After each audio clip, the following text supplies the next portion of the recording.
Samuel Pritchard stepped off the boat in Charleston, South Carolina, in April of 1819. He brought with him 3 leather trunks, a letter of introduction from a Boston textile merchant, and a distinct approach to discipline. This last he had honed while overseeing factory workers in New England. At 30, he was still single, and his wiry, almost twitchy demeanor seemed to unsettle those around him.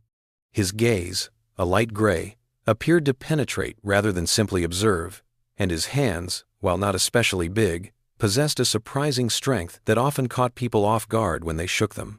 The introduction letter opened doors, leading to a meeting with multiple plantation owners around Charleston. Pritchard, lacking any background in farming, nevertheless grasped the intricacies of systems, the drive for efficiency, and what he termed the proper application of motivation. Following 3 weeks of discussions, he agreed to become the assistant overseer at the Belmont Plantation.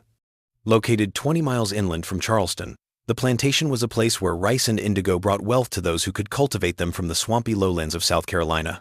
William Belmont, the owner, was 61, and his gout was becoming a real problem, making it hard for him to get around. His days were largely consumed by life in his Charleston townhouse, while the plantation's day-to-day affairs were handled by overseers.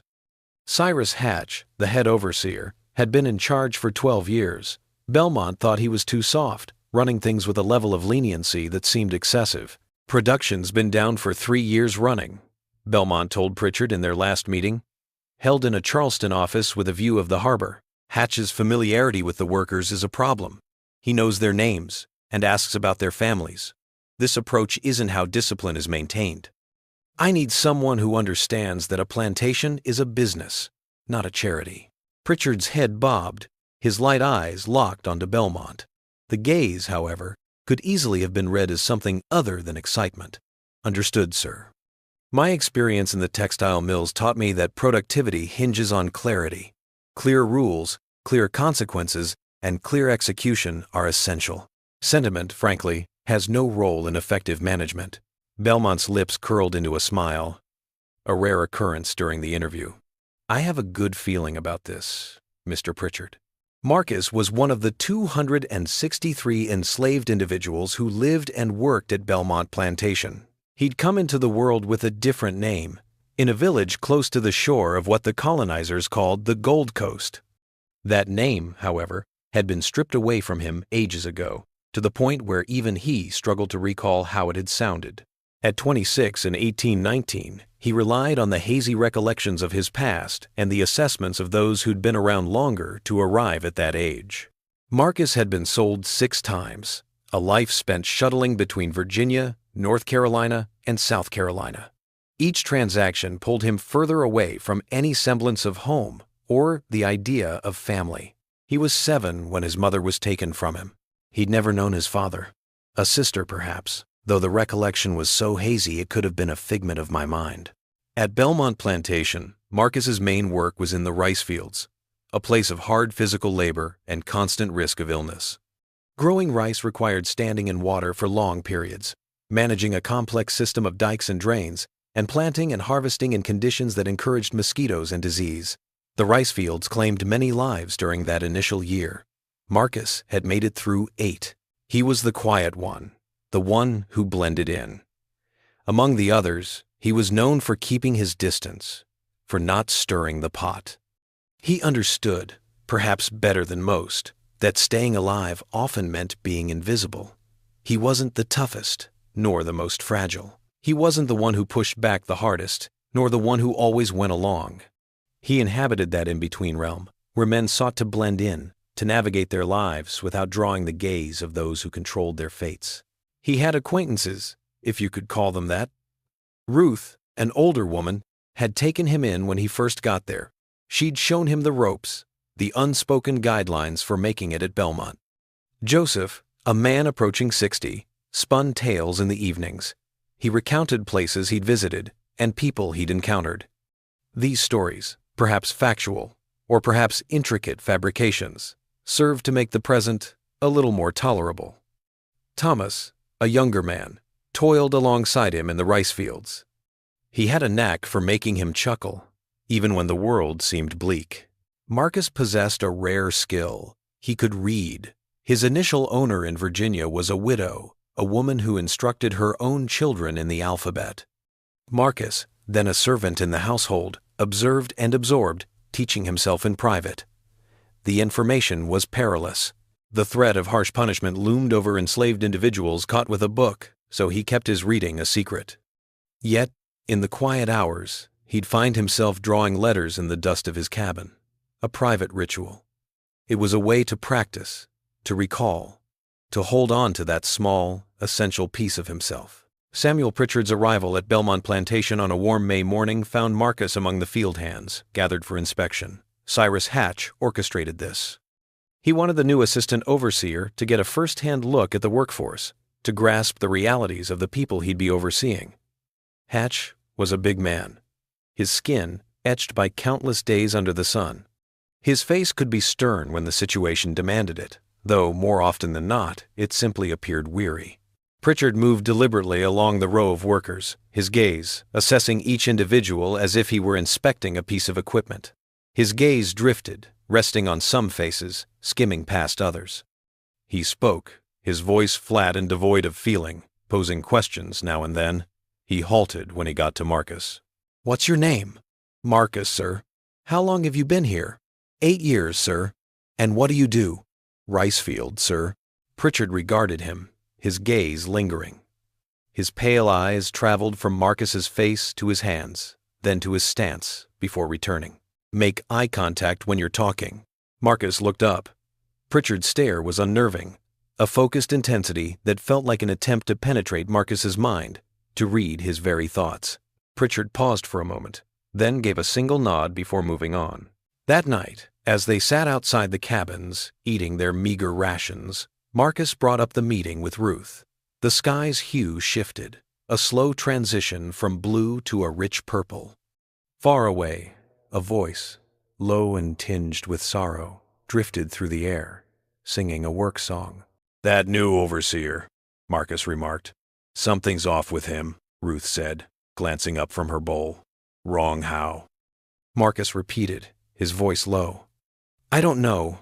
It's the way he looks at people, like we're not even human. Most of them do, sure, but not like this," he added, a hint of frustration creeping into his tone. "Hatch. He can be a tough nut, no doubt, but you can tell he gets us. This new guy, Pritchard, it's as if he's already written us off as something other than human." Ruth paused, considering her words. Then, "Just be more cautious. Avoid drawing his attention." The advice was sound, and Marcus did his best to heed it. However, as the weeks passed and Pritchard adjusted to his duties as assistant overseer, it became apparent that remaining inconspicuous might be a tall order. Pritchard's ideas focused on efficiency, productivity, and discipline. He meticulously documented each worker's production, measuring and comparing their results, always searching for trends. He kept tabs on the speedsters and the laggards, noting when people took breaks and how frequently. He also had some pretty firm views on Cyrus Hatch's approach to running things. "You're too soft on them," Pritchard said to Hatch one June evening. Inside the overseer's cabin, they were going over the day's tasks. "They exploit what you already know." Hatch's brow furrowed.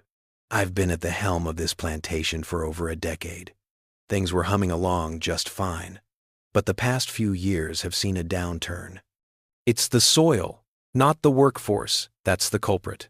"I don't see it that way," Pritchard said. "The issue is a lack of drive. You need to make the penalties for poor performance more apparent. These are human beings, Pritchard, not cogs in a machine. If you push them too hard, they'll crack, and broken people don't get anything done." Pritchard remained impassive. People tend to react positively when the right incentives are consistently applied. Back in the mills, we had straightforward productivity benchmarks. If you hit them, you were largely left to your own devices. If you didn't, you'd be corrected. This isn't a mill. The underlying principles remain unchanged. That was the end of it. But Marcus, bringing water to the overseer's cabin, caught the conversation through the open window, and a shiver ran through him, even though the evening was warm. He understood what Pritchard meant by corrected, and what he meant by appropriate incentives. This understanding was shared by everyone. July saw the first significant event. Sarah, a young woman who toiled indoors rather than in the fields, shattered a china plate while serving dinner to Cyrus Hatch. It was a mistake, the sort of minor blunder that seemed to occur with some frequency. Hatch usually dealt with these situations by issuing a reprimand, maybe assigning additional tasks. Pritchard, however, was there, and his perspective diverged. "That's precisely what I've been saying," Pritchard declared, rising from his seat. "Carelessness needs immediate correction or it spreads." "Pritchard, it was an accident," Hatch started. "There are no accidents, only a failure to pay attention." Pritchard's gaze shifted to Sarah, who was rooted in place, fear etched on her face. "Outside, now." The punishment was swift. 15 lashes, delivered by Pritchard's own hand. He wielded a whip, borrowed from the stable, for the task. Sarah's wails echoed through the plantation, and the sound alone signaled a shift to anyone within earshot. Cyrus Hatch observed, his expression a stormy mask of fury. Yet he remained silent. Pritchard, serving as assistant overseer, held the power to enforce discipline according to his own judgment. Later, while Sarah sobbed in her cabin and Ruth bandaged her injuries, the rumors began to circulate among the others. The new overseer was a different breed altogether. Perilous. Increased caution, vigilance, and fear were necessary. Marcus, alone in his cabin that night, listened to the whispers, and a chill crept into his very marrow. He'd navigated 8 years at Belmont by playing the game, by grasping the unspoken expectations and the boundaries that wouldn't be crossed. Pritchard, however, was rewriting the playbook, throwing everything into a state of flux. Things went downhill in the months that followed. Pritchard pushed for stricter punishments, longer work hours, and more rigid standards. He envisioned a quota system for the rice fields. Each worker would be given a daily harvest target, and those who didn't meet it would face penalties. Hatch pushed back, claiming it was impractical, considering the unpredictable nature of the fields. Pritchard, however, wouldn't budge. "Mr. Belmont brought me on to boost productivity," Pritchard stated, the words coming out during one of their escalating disagreements. "Every time I suggest something, you shut it down. How am I supposed to get anything done?" "Your job is to help me, not to question my decisions," Hatch replied sharply. "Maybe it's time to rethink your position." The news of the confrontation reached William Belmont's ears in late September. He called both overseers to Charleston for a meeting. The specifics of the meeting were a mystery to everyone on the plantation. Yet, upon their return, the balance of power had undeniably changed. Pritchard's new role was as co-overseer, his authority now on par with Hatch's. The plantation's organization was to be divided. Pritchard would manage the field workers, while Hatch would oversee the house, staff, and maintenance. The news landed on Marcus like a lead weight. The rice fields, his kingdom, were now Pritchard's to command. The whip came in October. Pritchard had the item specially made by a leather worker in Charleston, following his exact specifications. 5 feet in length, the whip was crafted from treated cowhide, its handle wrapped in cord to improve the hold. A small brass fitting adorned the base. The man who fashioned it, Wilhelm, was an old hand at the craft. He'd been at it for 4 decades, providing the plantation owners and their overseers with the tools they required for their work. Wilhelm confided in his wife later, expressing a certain unease regarding Pritchard's directive. "Most of the men I deal with prefer to keep things simple. They tell me what they need, I make it, they pay, and they're gone. But this Pritchard guy? He was different. He came with drawings, specifications that were almost obsessive. He knew precisely what he wanted. The weight, the length, the flexibility. He tested the balance over and over until he was absolutely sure. Perhaps he just wants it done properly," Wilhelm's wife offered. "No," Wilhelm replied, his voice measured.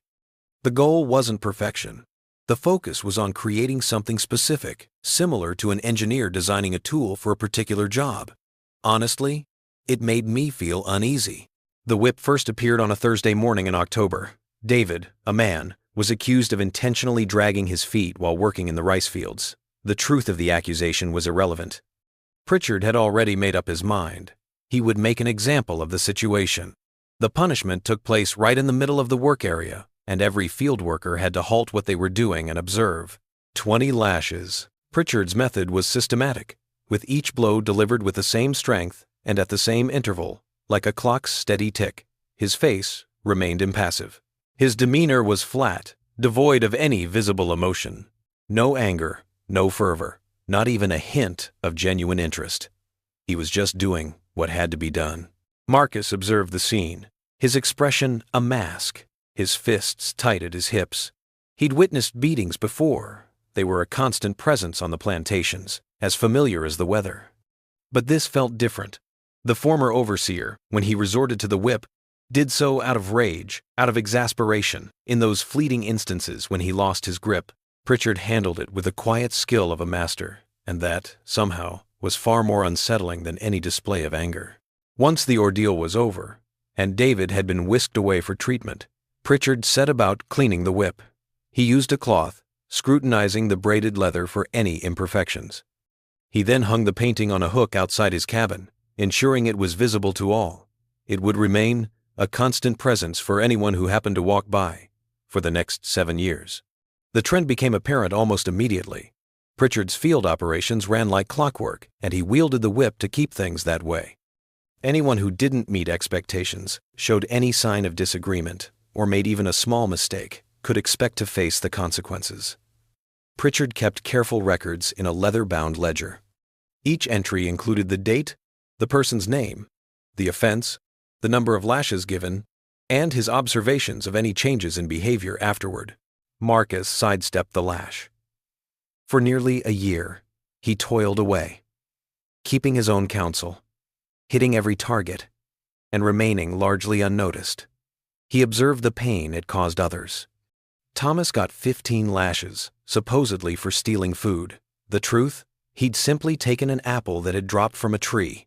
Grace, an elderly woman, was given 10 lashes.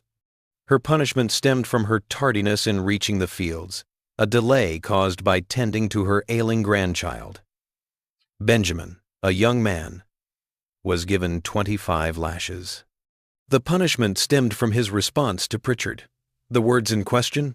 A simple, "Yes, sir," spoken in a low voice. Pritchard, however, deemed the reply disrespectful. The whip, over time, gathered a past. Each person's experience became part of the story. The leather deepened in hue as it aged. The handle, polished and slick from Pritchard's constant use, acquired a certain mystique among the enslaved workers. It was more than just a tool. It was a symbol. Evenings were when the talk began. Hushed voices weaving tales of something more than just leather and string. "That whip has a taste for us," Joseph murmured one night, his voice barely a whisper. "It drinks our pain." Ruth's voice, however, was laced with doubt as she replied, "Don't be foolish. It's just a tool," he said. "The evil is in the man who uses it, not the thing itself." Joseph considered this. "I've been around long enough to understand that some things hold significance far beyond their physical form. That whip, it's seen us all, hasn't it? It's left its mark on too many to forget." Marcus wasn't one to buy into that sort of thing, or at least he tried to convince himself he wasn't. Yet, he couldn't shake the feeling that the whip, when resting on its hook, possessed a certain magnetism. It drew the eye, somehow more immediate than the other things around it. Even when Pritchard wasn't actively employing it, its latent possibilities were palpable. Marcus's initial experience with the whip occurred in September 1821, a full 16 months after Pritchard had obtained it. The rice fields required constant maintenance of the complex system of dikes and drainage channels that controlled water flow. Marcus was in the midst of fixing a stretch of dike, the result of a recent downpour, when he spotted a flaw in Pritchard's proposed repair method. The repair Pritchard had specified would address the current breach, yet it would also leave the dike more susceptible to future inundation. Marcus had witnessed these kinds of fixes go south in the past. He paused, fully aware that giving Pritchard any advice was a risky move. The fix would demand considerable time and effort, and if it didn't work, they'd be back at square one. Having mulled it over, he finally brought his thoughts to Pritchard. "Sir, regarding the dike repair, Pritchard glanced up from his notebook, where he'd been noting the day's progress. What about it? The plan you've suggested might hold up for now, but the water pressure from the next downpour is probably going to stop. Pritchard's voice was devoid of inflection. Did I request your opinion? No, sir, but I've witnessed repairs of this nature go awry previously, and I considered. You considered? You considered? Pritchard shut his notebook with deliberate slowness. What makes you think your opinions matter to me? Was it just a need to show off? To prove you're the superior engineer? That your decisions should take precedence over mine? Pritchard's gaze, pale and piercing, locked onto Marcus, the intensity of it almost palpable. This is precisely the sort of defiance that erodes order. Sir, I didn't intend 15 lashes at dawn. Perhaps that will clarify the boundaries of your responsibilities. A wave of unease washed over Marcus. He'd been attempting to lend a hand, to cut down on both time and effort, and instead, he'd found himself facing consequences. He started to speak, but the words never came. Whatever he uttered would only exacerbate the situation. That evening, Ruth discovered him outside his cabin, lost in thought. She settled next to him, silent. I was just trying to help. Marcus finally spoke, breaking the quiet. I know this repair is going to fail. We'll be doing it again in a month. Ruth nodded. Probably. That's irrelevant to him. The real issue is that you dared to question him. You defied his position. That's all that registered. So, we just stand by and watch him screw up? Even when it means we have to pick up the pieces? Ruth's gaze fell, a shadow of sorrow crossing her face. We endure, Marcus. That's the long and short of it. We survive, and we cling to the hope that tomorrow will be different. But you can't change anything if you're dead, and that's precisely what will happen if you keep pushing him. The punishment was administered the following morning, at first light, before anyone started their daily tasks. Pritchard stripped Marcus of his shirt, exposing a back that had, until then, been untouched by the lash. Marcus had been with Belmont for nearly a decade, and this was the first time he'd faced anything like it. The streak was over. The initial crack of the whip seared across his back. Marcus steeled himself, attempted to ready his mind, yet the truth proved far more harrowing than he'd anticipated. The second strike intersected the first, leaving a searing X behind. The third, the fourth, the fifth, each one a fresh torment, the leather biting into wounds that were already open, already weeping. By the 10th strike, Marcus was clenching his jaw with such force he feared his teeth would shatter. He wouldn't scream. He wasn't about to give Pritchard the pleasure. Yet his body gave him away, betraying him with tiny sounds, with involuntary shudders, and the tremors he couldn't seem to master. The 15th and final strike, a brutal slash, found its mark low on his back. Then, silence. Pritchard meticulously tended to his whip, a ritual of sorts, while Marcus, trembling, bled freely from a wound that traced a crimson path down his spine. Then Pritchard's voice, still devoid of any inflection, cut through the air. Be in the fields in 15. Don't dawdle. Ruth, along with 2 other women, tended to Marcus's injuries. They used water and cloths, moving swiftly to ensure he could make it to the fields as scheduled. Each step sent jolts of pain through him, yet he pushed on, knowing the other option was worse. That evening, as Ruth worked a herbal poultice into the knots of his back, Marcus sensed a shift within him. A hardness was taking shape. A basic understanding that just surviving might not be enough. In the following 3 years, Marcus endured the whip on 4 additional occasions. Once, for not acting fast enough on a command. Pritchard summoned him just as Marcus was hoisting a hefty sack of rice. He completed the lift before acknowledging the call, a pause Pritchard saw as intentional. The punishment? 10 lashes. Once, it was a busted tool.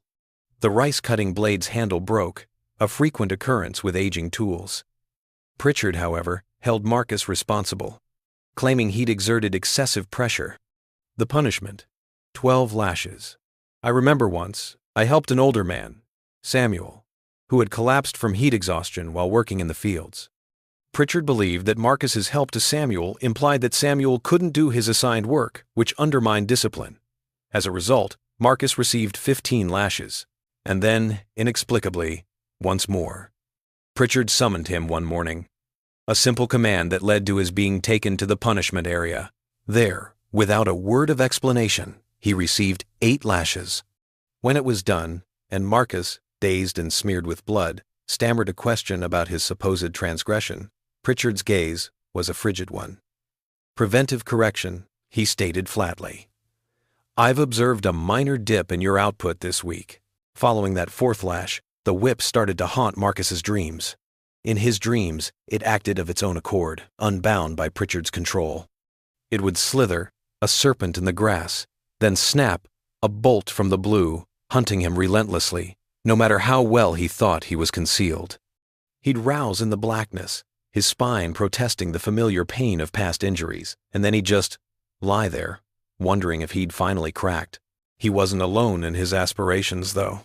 Across the seasons, whispers of the whip circulated, each utterance heavy with the burden of collective suffering. Everyone had witnessed it, experienced it, or heard about it from someone else. It had evolved beyond its original purpose. It was more than just a symbol. It was a presence, a thing that seemed to breathe within their shared awareness. 247. Joseph murmured one evening in late 1823, his voice barely audible. The figure lingered, its significance palpable. What? Marcus repeated, his brow furrowing. That's the number. I've been keeping track. 247 times, over the span of 6 years. Some folks just once, others more than once. But 247 distinct instances of being whipped? Marcus felt awful. Why bother counting? They bred. Because someone has to. Someone has to remember. Perhaps that's all we can do. Remember and cling to the hope that eventually there will be a reckoning. The whip cracked again. In the year 1824, a young woman named Hannah attempted to flee. She got almost 12 miles away before they caught up with her and brought her back. Pritchard decreed 50 lashes to be meted out over the course of 5 days, 10 each morning, ensuring she toiled in the fields daily, her fresh wounds still raw and unhealed. The cruelty was deliberate, a plan not merely to punish her, but to shatter something fundamental within her, and to instill fear in all who witnessed it. Marcus observed the initial morning's punishment, and a deep-seated change began to stir within him. It wasn't pure fury, though anger certainly played a role. It wasn't just despair, though that was certainly there. It hit him, a flash of understanding. He'd been struggling to stay afloat within a system that seemed built to ensure survival was a losing game, one that stripped away any semblance of human dignity. The knowledge settled over him, a strange sort of disconnection, as though he were observing his own existence from afar. He talked to Ruth that night. How much longer can any of us endure this? Ruth remained quiet for what felt like an eternity. She was older, her hair a silver halo, her hands testament to years of labor. Her voice, when she finally found it, was pensive, not mournful.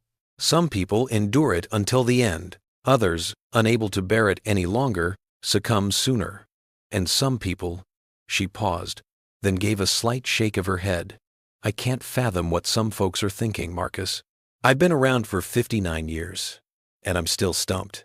What if someone took his life? Ruth's eyes went wide. Don't even say things like that. Don't even entertain the thought. But what if? They'd execute whoever was responsible. Slowly, in front of everyone, to drive the message home. And they'd likely take out others, just to be sure the lesson was understood. You know how it is. Marcus gave a slow nod. He was aware of that. The question, however, wouldn't let go. Over the months that followed, it resurfaced, again and again. Each time, more pressing, more intricate, more enticing. The chance, when it finally presented itself, was cloaked in obligation. November 1825. 6 years had passed since Pritchard first set foot on Belmont Plantation. Cyrus Hatch had departed the previous year, unable to endure the working conditions Pritchard had imposed. William Belmont had elevated Pritchard to the position of head overseer, effectively placing him in charge of the plantation's day-to-day management. Belmont was only concerned with the uptick in production, a figure that never reflected the human toll it exacted. Pritchard's fever had lingered for 4 days, a souvenir from his recent Charleston visit. He managed to keep up with his responsibilities, though it was obvious he was struggling. His movements were sluggish, and his decision-making appeared compromised. His complexion was ashen, and beads of sweat dotted his forehead. He'd been taking swigs from a whiskey flask, insisting it eased the fever's grip. On the afternoon of November 12th, Pritchard summoned Marcus to his cabin. It was a bit strange, really. Field workers usually reported to their supervisors out in the fields, rather than being called into the overseer's private quarters. Marcus moved forward, wary of what lay ahead. Pritchard slumped in a chair near his desk, his appearance even more haggard than it had been earlier. "I need someone to head to Charleston tomorrow," he rasped. "A package awaits at Dr. Morrison's. It's the medicine for this fever." Mr. Belmont took care of the arrangements. That was quite strange. Pritchard usually delegated these tasks to other overseers or reliable house staff, not the field hands. However, the fever had thrown a wrench into his usual routine, and there were no other overseers to be found. The assistant overseers were preoccupied with other responsibilities. "Yes, sir," Marcus replied. "You'll be gone by first light. The mule's yours. The package will be waiting. Return before nightfall." Pritchard's gaze lingered on Marcus, his pale eyes unsettling. "Don't make me regret this." "No, sir." Marcus began to walk away, but then his gaze drifted to the whip which dangled from its hook near the door. For 6 years, it had remained, a fixture for all to see, a perpetual symbol of Pritchard's power. The leather had deepened in hue, marked and weathered by the passage of time. The handle felt slick, worn down by Pritchard's frequent use. Pritchard's eyes followed the direction of his own, and a semblance of a smile flickered across his features, though it never quite made it to his eyes.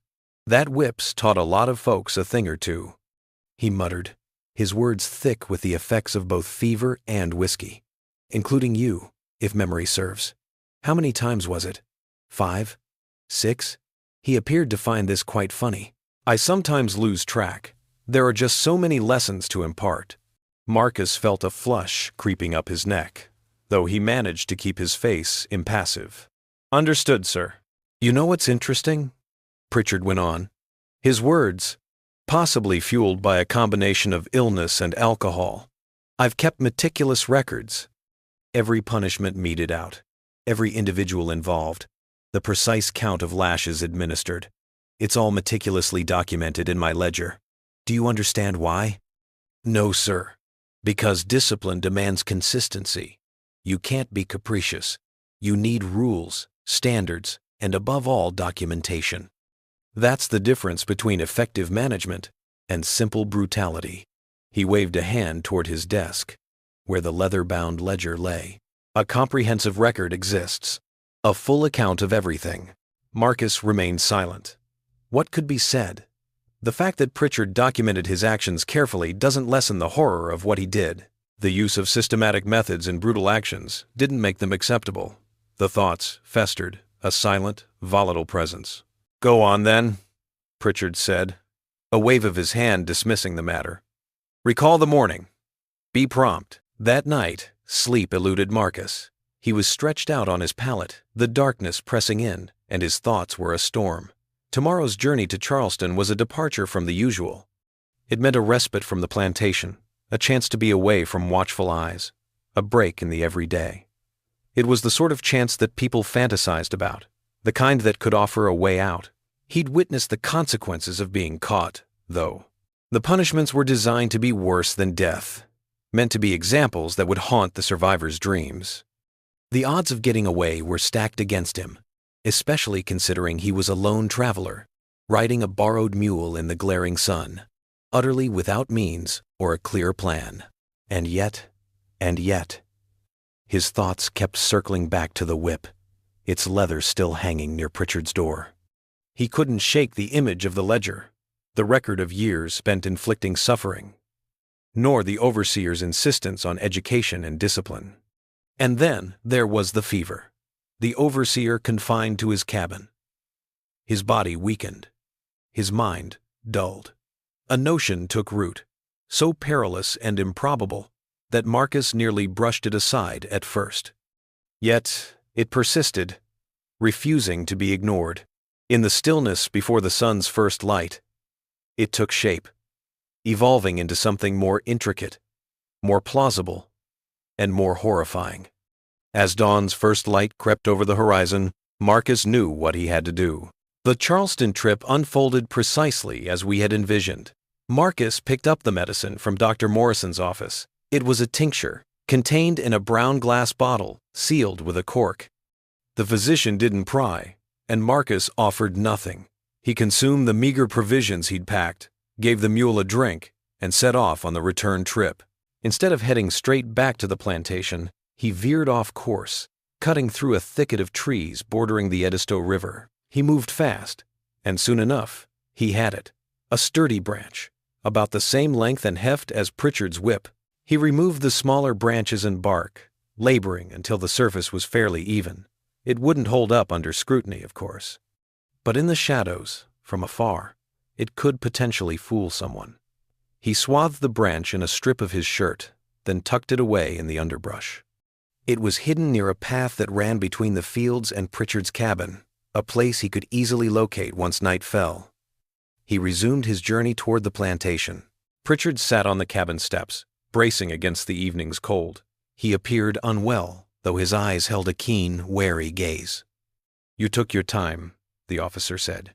"The doctor was with another patient, sir." "I had to wait." Pritchard regarded him for a while, then reached for the medicine. He scrutinized it, his gaze lingering as though he were searching for signs of interference. He finally nodded. "Grab a bite, then head to your quarters. You've got a shift in the morning." "Understood, sir." Marcus had intended to bide his time, to let the days, or perhaps even weeks, drift by before making a move. The potential for failure was significant, and acting too quickly would only increase the chances of a negative outcome. That evening, after dinner, as he strolled back to his cabin, a house servant intercepted him. "Pritchard wants to see you," she said, her voice trembling slightly. "Now." Marcus's pulse quickened. Had anyone spotted him out there? Did anyone see him take a different route? He trudged toward Pritchard's cabin, a feeling of impending doom settling in. His thoughts whirled, conjuring up every conceivable excuse and rebuttal. Pritchard was inside, seated at his desk, the ledger spread out before him. The whip, a familiar sight, dangled from its hook near the entrance. The room was dim, illuminated only by a single lamp. Its light threw shadows on Pritchard's face, obscuring his thoughts. "Come in, and shut the door behind you." Marcus obeyed, his senses screaming. Pritchard's finger hovered over the open ledger, then made contact. "I've been going over the numbers. Your output has dropped by 11% in the last 2 months. Any idea what's going on?" It was a setup. No matter what Marcus said, it would be the wrong answer. To deny it would mean accusing Pritchard of lying. Admitting it would mean admitting to a lack of effort. He knew that any attempt at explanation would just sound like a rationalization. "I'm not sure, sir," Marcus replied, choosing his words with care. "You don't know? Well, that's something." Pritchard shut the ledger with a snap. "I heard a report, too, that you were spotted near my cabin this afternoon. You were supposed to be in the fields after coming back from Charleston." It was either a falsehood, a trial, or perhaps a simple error. Marcus, however, understood from years of dealing with such matters that the actual facts were often irrelevant. Pritchard's mind was made up. That was merely the prelude. "That's not right, sir. I went directly to the fields after I gave you the medicine." "Are you saying my source is lying?" The noose tightened. Anything Marcus uttered would be incorrect. "Let me explain, sir." Pritchard rose, taking his time, and made his way to the door. He reached up, retrieving the whip from its place. The leather creaked, a noise Marcus had come to know all too well in his sleep. "I believe a refresher on honesty and the ramifications of decreased productivity is in order." Pritchard's tone was devoid of inflection, his voice flat, even as the lingering effects of his illness were evident. 20 lashes. First thing tomorrow, before the workday starts. Sir? Tomorrow morning? Get out. Marcus stepped out of the cabin, his thoughts a chaotic swirl. 20 lashes would leave his back a mass of welts, a condition that would make any task a torment for days on end. It was something deeper. It was the sheer capriciousness of it all, the knowledge that he was doomed to fail, that ensured Pritchard would always have an excuse to punish Marcus, no matter what he did. The system was built to be unbreakable. That night, as he lay in his cabin, Marcus reached his final decision.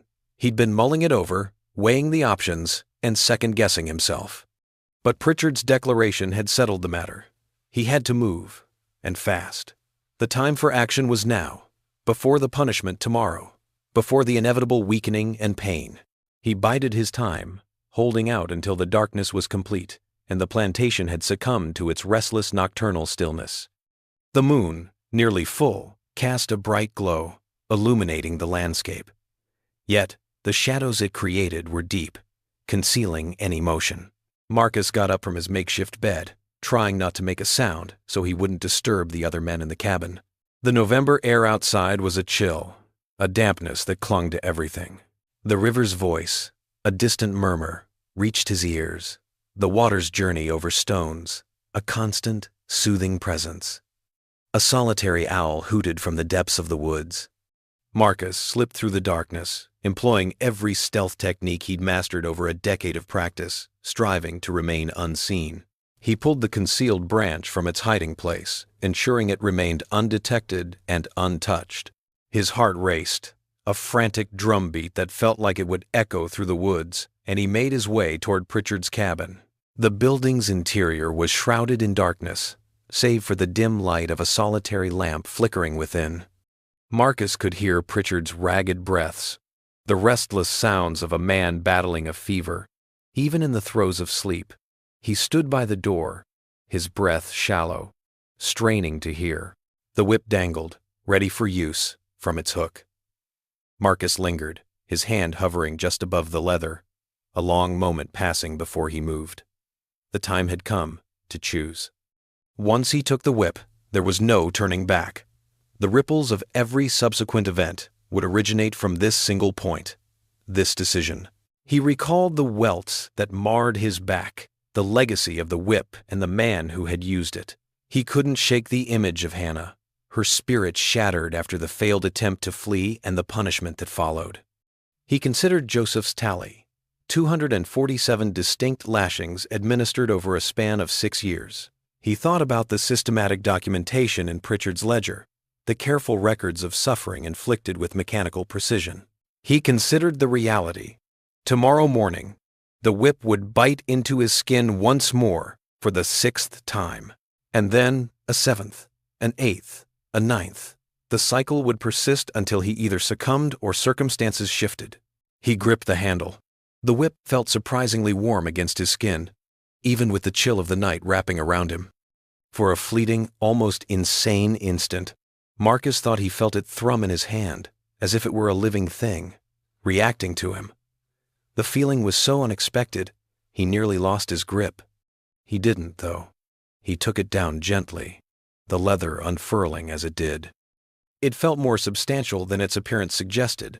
A burden forged from 6 years of wear, from 247 instances of punishment, from the accumulated pain that seemed to have seeped into the very fabric. He secured the camouflaged branch where it belonged. In the shadows, the replacement was hard to spot, even from a few feet away. It would be found out, of course, but he only needed it to function for a short period. The real whip, its leather warm against his skin, was coiled around Marcus's arm as he slipped away from the cabin. He didn't return to the living quarters. He chose instead to head to a storage building, the kind of place where someone could easily be found after hours, perhaps fixing something or getting gear ready for the morning. He lingered, concealed by the darkness. Time felt odd. Time seemed to crawl, each minute dragging on endlessly. He jumped at every noise. The floorboards groaned, a rat scuttled, and somewhere in the distance, someone coughed. He came close to faltering. Several times, almost discarding the whip and scrapping the whole thing. The potential fallout, should he be found out, was simply unthinkable. Yet, just when he thought he'd thrown in the towel, he'd catch sight of the whip, coiled and waiting. It was a potent reminder of all it stood for. The sharp snap of leather on skin, the anguished cries, the people forever changed, shattered. He lingered, the past a heavy shroud, as he waited in the shadows. The lamplight in Pritchard's cabin reappeared, a welcome sight after what felt like a long, drawn-out absence. The overseer was stirring, likely due to a fever that was getting worse, or maybe he just needed to relieve himself. Marcus's heart raced as he saw the silhouette shift behind the fabric, a lump forming in his throat. This was it. This was the moment, if ever there was one. Pritchard was up and about, though still feverish and unsteady. The cover of night was a blessing, and the swap might just go unnoticed. But how? Marcus's thoughts raced, a frantic whirl of possibilities. He couldn't just stroll into the cabin and take Pritchard down. The overseer always kept a pistol within arm's reach of his bed, ready to grab it at the slightest hint of danger. And suppose Marcus did manage to subdue him, even to the point of killing Pritchard. What then? He'd be discovered right away. His demise was a foregone conclusion, a grisly one, unless the scheme taking shape in Marcus's mind was as bold as it was insane. It would take a precise moment, a leap of faith, and a staggering stroke of fortune. Moreover, the plan would require convincing Pritchard of something that, while seeming completely believable, was actually false. Marcus exited the storage building, then navigated the shadows toward Pritchard's cabin. He took up a position next to the building, leaning against the wall that offered no view. He started making noises, initially soft, but they grew louder with time. A series of scrapes and shuffles, the sort of sounds you'd expect from a creature, or maybe a human, attempting to move quietly, but failing. Inside the cabin, Pritchard froze. Marcus pictured him propped up, ears straining, his fevered brain grappling with the cacophony. Marcus's clamor escalated, a dull thud against the wall, suggesting something had collided with it. The door to the cabin swung wide. Pritchard, clad only in his nightshirt, held a lamp in one hand and a pistol in the other, peering into the shadows. His cheeks were hot, and he seemed unsteady on his feet. "Who's there? Step forward!" Marcus hurried, keeping to the shadows, and made a point of rustling around the cabin's edge, away from the light, toward the trees. Pritchard shifted his attention, heading down the stairs. "Show yourself!" "I'll shoot!" I shouted. Marcus had arranged everything with precision. Pritchard, drawn by the noises, stepped closer, oblivious to the hook where the fake branch dangled. Suddenly, Marcus appeared from the darkness, the genuine whip now free in his grip. "Looking for this?" Marcus asked, his voice barely above a whisper. Pritchard whirled. His eyes went wide when he spotted Marcus, the whip poised and waiting. The lamp and pistol were clutched in Pritchard's hands, yet the unexpected turn of events had clearly disrupted his response. "What do you think? Marcus swung. He'd never even touched a whip before, let alone used one.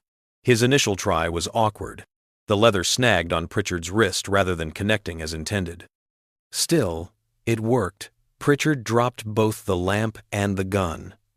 The glass broke, and the room was instantly swallowed by shadows, save for the silvery glow of the moon.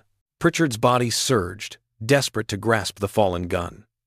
The fever, however, had sapped his strength, and his movements were clumsy. Marcus sidestepped and swung once more. This time, the whip slashed across Pritchard's face, slicing open a gash just above his eye. Pritchard's voice broke, and he fell back, nearly losing his footing. "You'll pay for this," Pritchard wheezed, clutching his bloodied face. "They'll come after you." Marcus kept at it, over and over. Instinct took over, a primal mix of fear, anger, and something else entirely directing his movements. The whip appeared to possess a mind of its own, a memory of its function. It moved with a certain grace, as though it were being guided by a different hand, one that understood its purpose. The blows fell, each one a sickening thud, leather meeting skin, and leaving behind marks that would be instantly recognizable to anyone who'd experienced the whip's bite. Pritchard's attempts to resist were futile. He tried to escape, to summon aid, but his frail condition hampered him at every step. He tripped on the stairs, went down on his knees, attempted to get back up, and was knocked down once more. His voice faltered, the rage in his shouts giving way to frantic pleas. Eventually, the words themselves crumbled, replaced by unintelligible sounds of agony and fear. He kept going. I couldn't help myself. 6 years of pain, of meticulous hiding, of anger held back and a life denied were unleashed with every crack of the whip. This was the instrument that had left its mark on him 5 times, and on 247 others. It had hung near Pritchard's door, a silent promise and a looming threat. Now, it served a new function, bringing a long overdue resolution. Then, with a single, brutal slash across Pritchard's throat, the world shifted. The noise that escaped Pritchard's throat morphed into a ghastly, choking gurgle. He stumbled, hands flying to his throat. Blood, dark as the night, oozed through his grasp. He attempted to voice something, to shout, but all that escaped were wet, rasping noises. Marcus remained motionless, the whip still gripped in his hand, as he witnessed Pritchard's demise. The wait felt interminable, each passing minute dragging on like an eternity.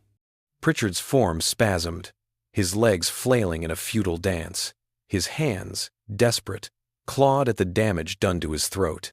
His eyes, once so pale and gray, had regarded Marcus with a chilling certainty. Now they were wide with shock, a look of utter incomprehension, as if he couldn't grasp the unfolding reality. As Pritchard's final shudder subsided, leaving him inert in the dust near his cabin, Marcus experienced an unexpected sensation. Not a victory, not a sense of ease, not contentment or happiness, nor the easing of strain. He felt nothing. A profound void, a sense that the very act of taking a life had consumed him. Then, the truth hit him, a tangible force. He stared at the corpse, the crimson stain expanding beneath it. He stared at the whip, its tip glistening with moisture. He surveyed the wreckage, the broken lamp, the fallen gun, the telltale signs of a fight strewn about.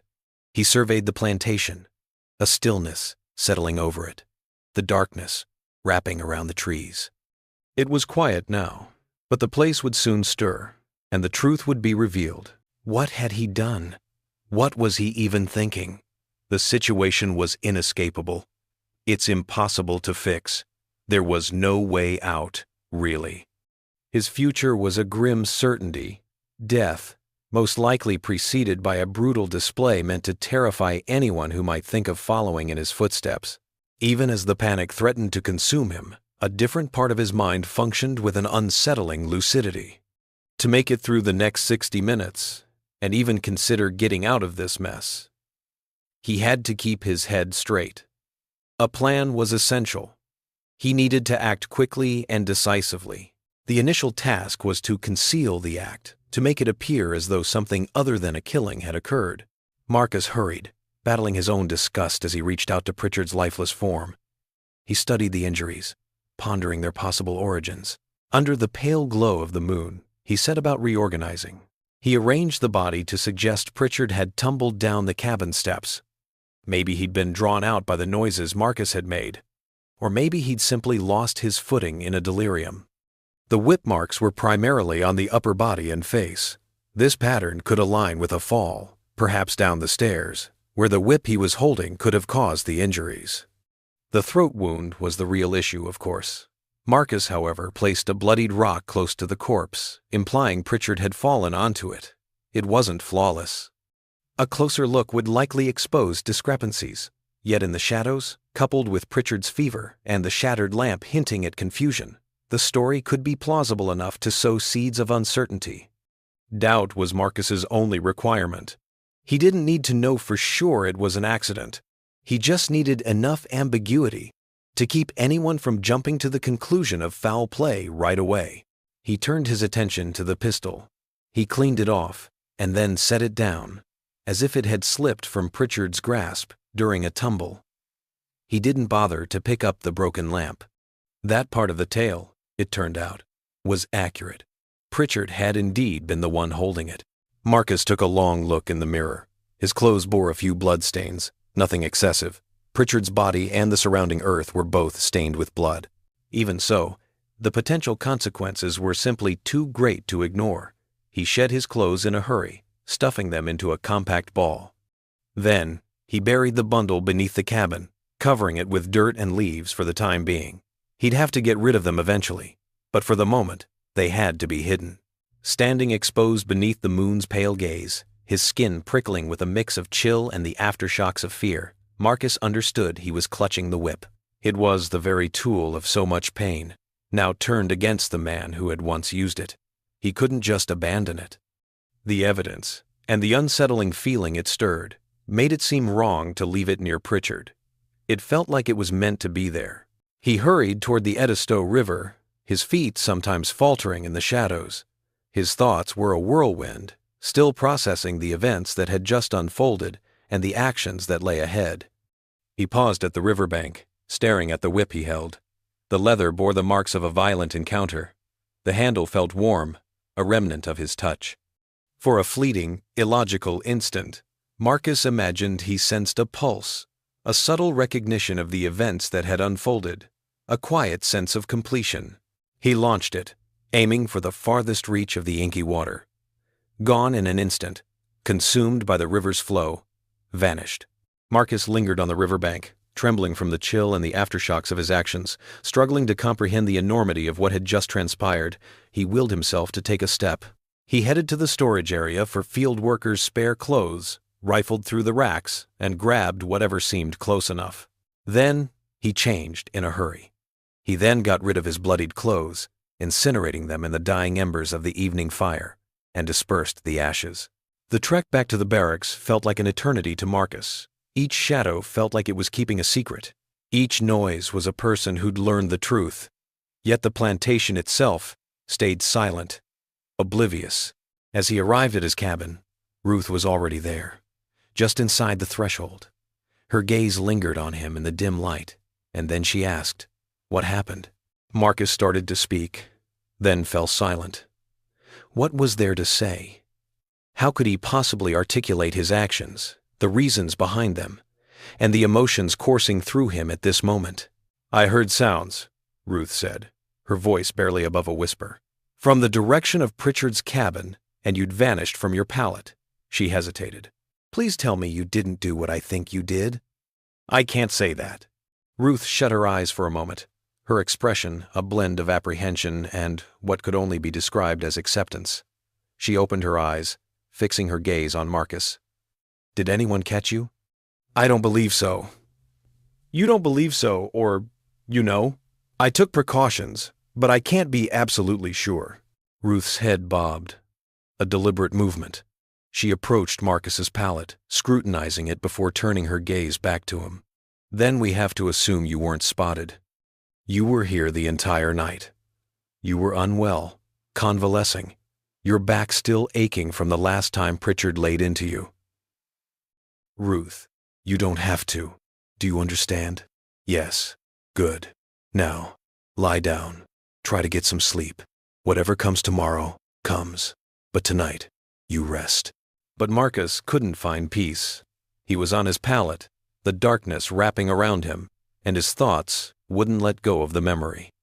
The crack of the whip, the sickening sound of it hitting skin. Pritchard's face, illuminated by the moon, a mask of shock and blood. The awful, choking noises as he breathed his last. The feel of the whip, heavy in Marcus's grip, and finally, the splash as it vanished into the river. He'd taken a life. The act was not done in a moment of passion, nor was it a reaction to a threat. Instead, it was the result of careful planning and execution. He'd taken the very thing that had kept him down and turned it against the person who'd used it to keep him there. The act, though it felt justified and necessary, also seemed horrifying and unforgivable. He braced himself for what was surely coming. The dawn arrived, a chill settling over everything. The morning bell, a familiar sound, echoed through the air. Cabin doors opened, and the crew started making their way to their designated tasks. Marcus kept pace, striving for an air of normalcy, battling the rising tide of panic that threatened to consume him. The find happened, maybe, an hour after the sun rose. Patience, one of the household staff, had a routine. Every morning, she'd bring breakfast to Pritchard's cabin. People came rushing to her aid, drawn by her cries. The plantation descended into pandemonium almost immediately. Marcus lingered at the edge of the field, observing the bustle from afar. His pulse raced, a frantic drumbeat that felt like it might echo across the open space. This was it. That's when they'd finally understand the truth. Someone would recall spotting him close to the cabin. The evidence would then, without a doubt, implicate him in the murder. The assistant overseers assumed control, directing everyone back to their quarters as they began their investigation. Marcus and the others were huddled in the cabin, the air thick with tension. Each passing second felt like an eternity. That's when they'd arrive. This was the moment it would all conclude. The clock ticked on, and still, no charges were brought. By the afternoon, a physician from Charleston had made the trip. By nightfall, a representative from William Belmont arrived to take charge. Marcus caught snippets of their discussions, the essence of their findings drifting through the cabin's fragile walls, borne on the breeze. A fall, without a doubt. The shattered lamp points to a fever, which likely left him dazed. He probably went outside, drawn by some noise. The injuries align with the fall, and maybe with the whip he was carrying. A terrible accident, really. But these things happen. They were convinced. They were actually buying it. The following day, William Belmont made his entrance. He examined the remains, conferred with the physician and the official, surveyed the area, and arrived at the identical verdict. Samuel Pritchard's death was the result of an accident. A fall, precipitated by fever and disorientation. A sad event, though not one that raised any eyebrows. A tragedy, yes, but not a homicide. The absence of the whip was acknowledged, yet this detail was also accounted for. Maybe Pritchard lost it when he went down, and someone else picked it up amidst the chaos. Maybe it had been taken before. Maybe it was just misplaced, somewhere on the grounds, and would resurface in due time. It didn't seem worth a deep dive. It was, after all, just a whip. Easily replaced, really. Marcus held himself together, despite everything. The inquiries, the scrutiny, and then the funeral itself, where he stood among the mourners, compelled to pay his respects to the man he had taken down. He responded when addressed, his gaze respectfully averted, and offered no indication of anything amiss. Inside, a storm of anxiety and doubt raged, anticipating the instant when the facade would crack and the reality would be laid bare. The anticipated moment, however, never materialized. A week later, a new overseer arrived. Patterson was his name, and he was older than Pritchard. His management style differed. He wasn't as methodical in his cruelty, opting instead for a more conventional approach. Patterson's whip was his own, though it was a different sort, shorter, and not as finely made. He used it like overseers did, but without Pritchard's mechanical precision and his methodical approach to discipline. Life on the plantation went on. The workday's cadence returned. Pritchard's memory flickered for a moment, then vanished, almost instantly. His careful documentation, once a staple, was now shelved, replaced by Patterson's distinct methodology. Marcus kept at it in the rice fields. His back bore the marks of Pritchard's whip, 5 distinct sets of scars that would remain with him always. He was a man of few words, a diligent worker, and someone who didn't draw any special notice. He seemed, on the surface, unaffected by the events. Yet, something essential had changed within. He'd come to understand that the seemingly invulnerable systems could be dismantled, that the very tools of oppression could be used against those who employed them, and that even the most meticulously maintained control could disintegrate when the conditions were right. He discovered, too, that he could do things he'd never thought possible, actions both awful and vital. And sometimes, the cost of that ability was bearing secrets that could never be spoken aloud. On those still nights, as he lay in his cabin, the whip would occasionally surface in his mind, its resting place, somewhere in the Edisto River. He couldn't help but speculate. Had it simply vanished into the muck, or had the river claimed it, sweeping it away? He pondered whether anyone would ever stumble upon it, see it for what it was, and grasp the significance of its existence and the actions taken with it. He pondered whether the leather had truly soaked up all the pain it had inflicted, if his last act with it had somehow settled the score. These thoughts troubled him, suggesting a world view that made violence seem acceptable, rather than just a sad occurrence. However, these narratives also offered a kind of comfort, providing a story to actions that might otherwise have seemed random. Time slipped away. As the years passed, Marcus aged, his back, once straight, now curved from a lifetime of toil. His hands, too, bore the marks of his labor. He endured a litany of threats that would have felled most: sickness, wounds, and the everyday cruelties that were simply part of life on a plantation. He witnessed overseers cycling through, some more brutal than Pritchard, others less so. Yet none quite replicated that specific blend of calculated cruelty and cold efficiency. The war arrived, inevitably, unleashing the turmoil and devastation that would ultimately dismantle the very structure that had shaped Marcus's existence.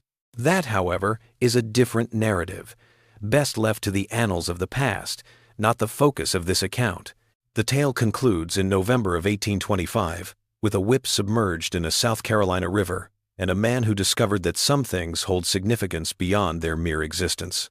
He learned that pain can build up, eventually finding a way to even the scales, and that the very tools meant to shatter a person can, in the end, become instruments of liberation. The question of whether Marcus ever confessed, whether he took his secret with him or finally revealed it to a confidant, remains unanswered. The available historical accounts, however sparse, indicate that Samuel Pritchard met his end in an accident on the 12th of November, 1825. The investigation confirmed the obvious: a tragic accident, a fall during a bout of delirium. The truth, at times, is right there, camouflaged as something utterly predictable. Sometimes, the tools of oppression carry the weight of their own suffering, waiting for a moment of retribution. When a man is stretched to his limits, he sometimes discovers a way to fight back. And then, in the murky depths of a South Carolina river, something disappears, swallowed by the water, its story etched in wounds and loss. A tale, forever unfinished, yet indelibly etched in the memories of those who lived it. The whip has vanished. The marks linger. The tale, as these things often do, won't stay hidden.